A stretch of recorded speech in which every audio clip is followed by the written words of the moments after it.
She is also very straightforward. तो I think I was a slightly shy child, जिसकी वजह से मुझे कहा जाता था कि मैं फिल्मी बिल्कुल नहीं हूँ और मैं एक्टिंग डेफिनेटली नहीं करूँगा. तो मुझे भी वैसा लगने लगा.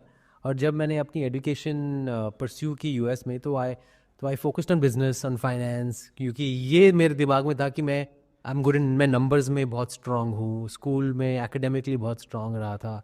मैं कभी पार्टीज़ में फिल्मी डांसिंग करते हुए नज़र नहीं आया बचपन में. तो it was like a stereotype in my mind. एक ऐसा बैठ गया था कि मैं तो मतलब बिजनेस ही करूँगा, कुछ नॉन फिल्मी चीज़ ही करूँगा. तो मैं बहुत कोशिश कर रहा था कि इंडस्ट्री के बाहर एक ऐसा कोई पैशन मिल जाए मुझे, या कहीं मतलब मैं जम जाऊँ किसी करियर में और मुझे फिल्म लाइन तक आने की ज़रूरत ना पड़े.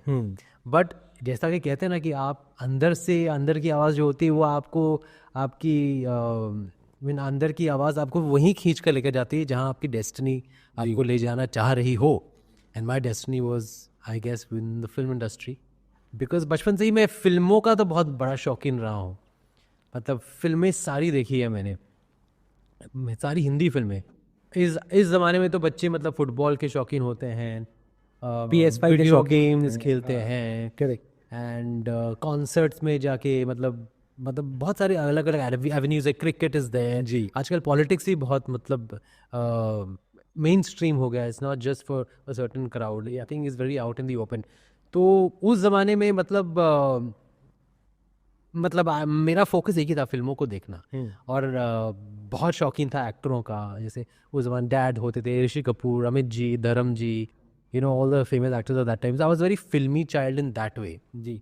तो शायद इसीलिए आई थिंक मेरी एजुकेशन वो बचपन से ही शुरू हो गई थी फिल्मों को देखते देखते, कि कमर्शियल फिल्में कैसी होती हैं, सक्सेसफुल फिल्में इंडिया के मतलब के मायने में, इंडिया की जो डेमोग्राफिक है उसमें एक हिंदी फिल्म का सक्सेस होना क्या मायने रखता है. मतलब कौन सी ऑडियंसेस पसंद करती तो फिल्में सक्सेस होती है.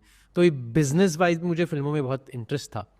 तो इवेंचुअली इसलिए मैं फिल्मों की तरफ आ गया. बट मैंने बहुत कोशिश की मैं वहाँ पर जॉब करूँ और फिर वहाँ सेटल हो जाऊँ यूएस में, बट नहीं हुआ. I think blood is thicker than water, they say ना. Yeah. Whatever correct.